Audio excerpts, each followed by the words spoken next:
Let's get this party started. Hello, guys. Hi, I'm T. I'm Tiffany. Dr. Ashley. Yes, and so we are coming today for an informational, let's just call it that. We're providing information to you guys about something that personally happened to our doctor. Yo. Let them know, doctor, what happened?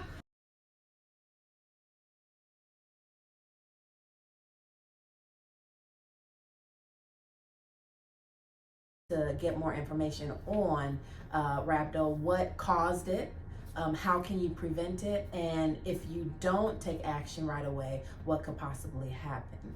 So we have T and Tiffany. And yeah, so basically, what is Rhabdo? It's a skeletal muscle injury, meaning it does damages to your muscle. Our body is made up of what? Our heart is a muscle. So with that being said, treating Rhabdo, you have to treat it with hydration. It's an easy, simple fix, but hydration on a cellular level. So it causes you to get multiple of hydration bags to get your numbers and levels down. Okay, so my first symptoms, believe it or not, I just felt like they were cramps. And I initially went to the emergency room because my foot hurt. And so, after, proper protocol in the emergency room, obviously they're going to take urine. The doctors came out and said, "You're not going anywhere." I was like, "Hey, it's just my foot." And they basically told me that my kidneys had basically shut down, and, my urine was the color of it was like brown almost. So outside of that, they told me that the treatment was basically to hydrate yourself. But I ended up in the hospital for about 3-4 days, with severe cramping and not being able to use the restroom, and them just pumping me with fluids.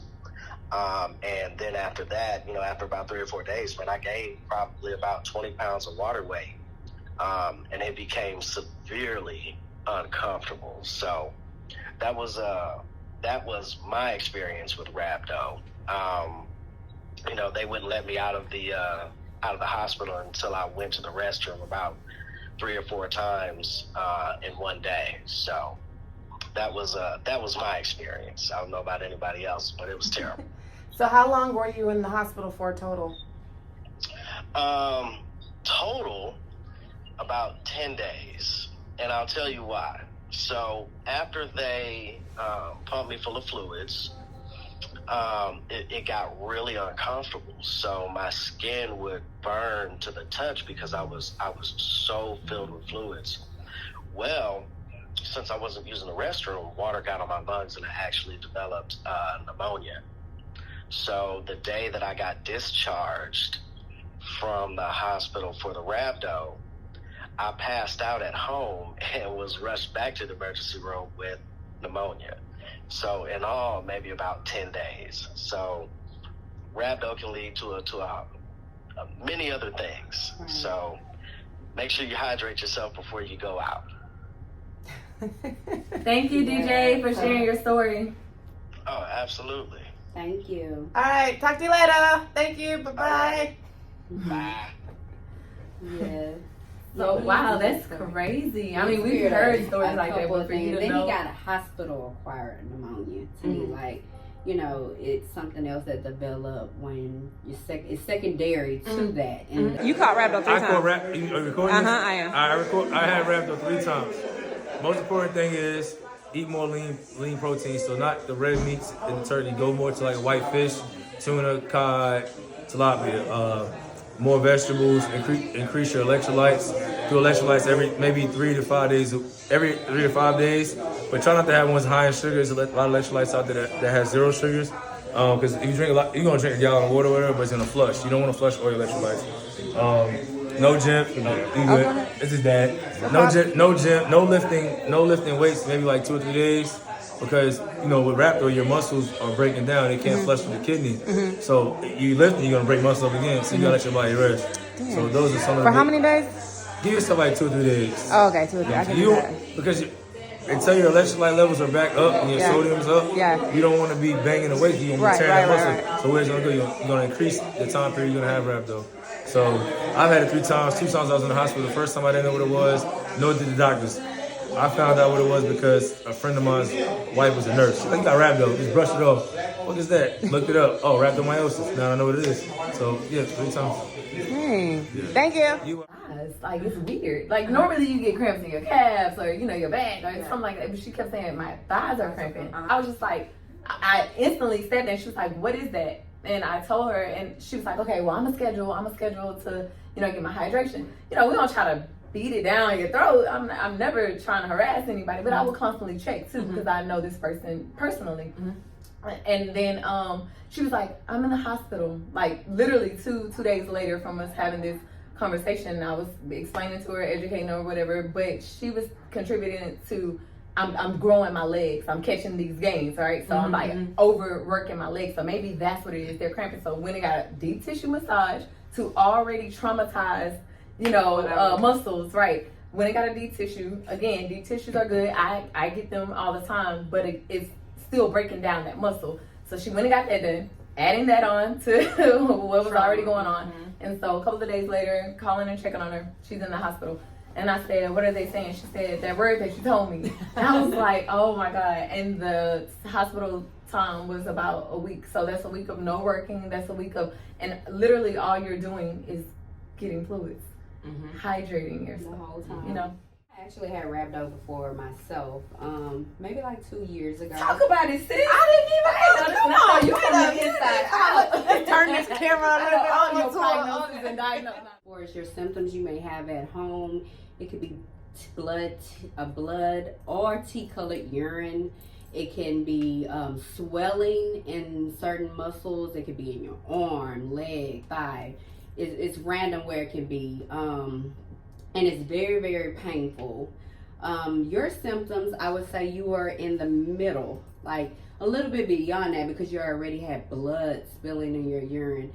After that, you have a lot of nausea and vomiting that occurs, things that can cause it. What you have, overexertion, dehydration. We see a lot of healthcare workers, firefighters, our elders, because they're not doing a lot of motility. That's what I heard. Like, I didn't even, I knew, but I forgot, to be honest. That commercial back in the day, what was it? I fallen and I can't get up. That came because of rhabdo. And I was like, oh, our man. elders, So, they're the main ones that are at risk. right. And so somebody was like, you got rhabdo? You're not that old? And I was like, what are you talking about? It's elder and our athletes. Yeah, Only mainly because our the athletes, they don't understand the concept of gains. You're breaking down that muscle. Anytime you're doing anything physical, whether you're running, lifting, anything that has to do with, like Tiff was saying, mobility, you're risking tearing your muscle. To build, to gain, you have to break down the muscle. And if you don't properly hydrate from there, that's when you get the protein in your blood, and then it gets in your kidneys, and that's what caused the urinary symptoms that she was having, as far as like the pee in the blood and the cramping, the lower stomach cramping, whenever you're trying to pee.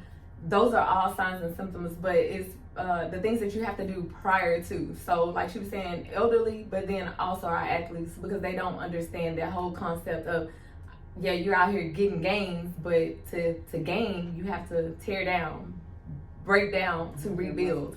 And I will admit, I putting have yourself at not. risk. I've been pushing my body, but I did not take proper supplementation after heavy workouts or even during muscle recoveries. Yeah, so even taking amino acids or properly hydrating, just taking everyday vitamins. Vitamins.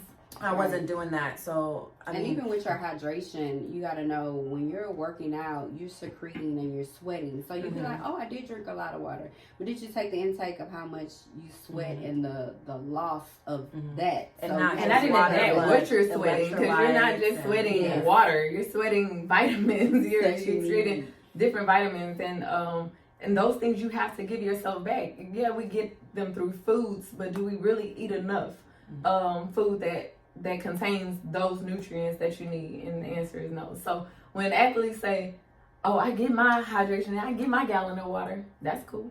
Like, but what about everything else?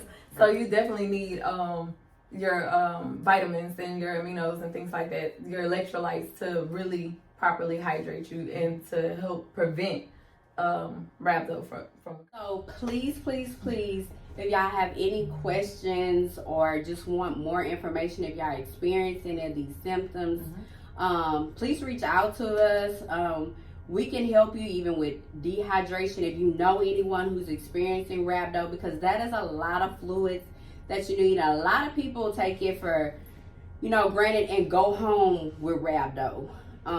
Depending on where you go to get checked, they let you know and they might tell you you need to go to the emergency room and you don't do anything about it.